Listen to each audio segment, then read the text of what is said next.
చరిత్ర ఎప్పుడూ ఒకేలా ఎందుకు పునరావృతమవుతుంది? మధ్యప్రాచ్యంలోని ఇరాక్ కావచ్చు, ఆఫ్రికాలోని లిబియా కావచ్చు, ఇప్పుడు లాటిన్ అమెరికాలోని వెనిజులా కావచ్చు. దేశం మారుతుంది, నాయకుడు మారుతాడు, కాని జరిగే పరిణామం ఒక్కటే. ఎప్పుడైతే ఒక నాయకుడు అమెరికా డాలర్ను కాదని తన దేశం ఆయిల్ని వేరే కరెన్సీలో అమ్మడానికి సిద్ధపడతాడో సరిగ్గా కొన్నేళ్లకే ఆ దేశం మసైపోతుంది. ఆ నాయకుడు అంతమొందక్యబడతాడు. నిన్నా మొన్నటి వరకు వెనిజులా అధ్యక్షుడు నికోలస్ మదురో ఇప్పుడు అమెరికా జైల్లో ఖైదీ.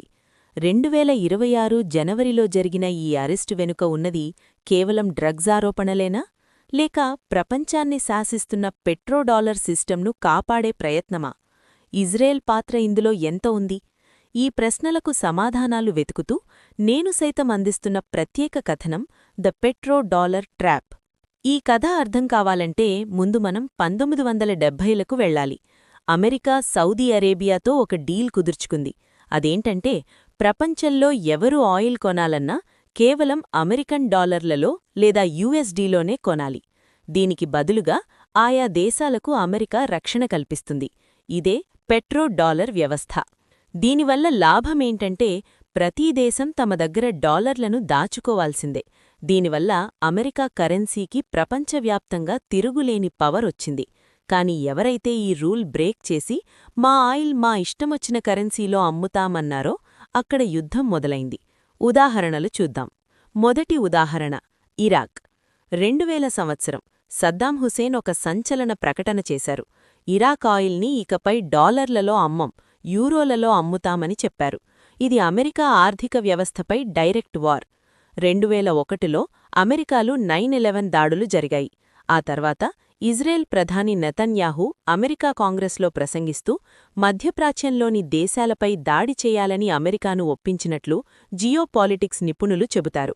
2003లో ఎలాంటి సరైన సాక్ష్యాలు లేకపోయినా ఇరాక్పై అమెరికా దాడి చేసింది. సద్దాం పాలన అంతమైంది. ఆయన ఉరితీయబడ్డారు. ఇరాక్ ఆయిల్ అమ్మకాలు వెంటనే డాలర్లలోకి మార్చబడ్డాయి. ఇప్పుడు లిబియాకు చూద్దాం. 2009లో ముయమ్మర్ గడాఫీ ఆఫ్రికా మొత్తానికి ఒకే కరెన్సీ తేవాలనుకున్నారు. అదే గోల్డ్ దినార్. ఆఫ్రికా ఆయిల్ కొనాలంటే బంగారంతో చేసిన ఈ దినార్ ఇవ్వాలి, డాలర్ పనికిరాదు. ఇది కనుక జరిగి ఉంటే డాలర్ విలువ పడిపోయేది. 2011లో నాటో దళాలు లిబియాపై బాంబుల వర్షం కురిపించాయి. గడాఫీని అత్యంత దారుణంగా అమానవీయంగా చంపేశారు. ఒకప్పుడు సుభిక్షంగా ఉన్న లిబియాలో ఇప్పుడు బానిస మార్కెట్లు నడుస్తున్నాయి. ఇప్పుడు సీన్ వెనిజులాకు షిఫ్ట్ చేద్దాం. సద్దాం, గడాఫీ దగ్గర ఉన్న ఆయిల్ కంటే 5 రెట్లు ఎక్కువ ఆయిల్ వెనిజులాలో ఉంది. ప్రపంచంలోనే లార్జెస్ట్ ఆయిల్ రిజర్వ్స్ ఇక్కడే ఉన్నాయి. 2018లో వెనిజులా అధ్యక్షుడు నికోలస్ మదురో ఒక సాహసం చేశారు. అమెరికా ఆంక్షలను ధిక్కరించి వెనిజులా ఆయిల్ని చైనీస్ యువాన్, యూరో మరియు ఇతర కరెన్సీలలో అమ్ముతామని ప్రకటించారు.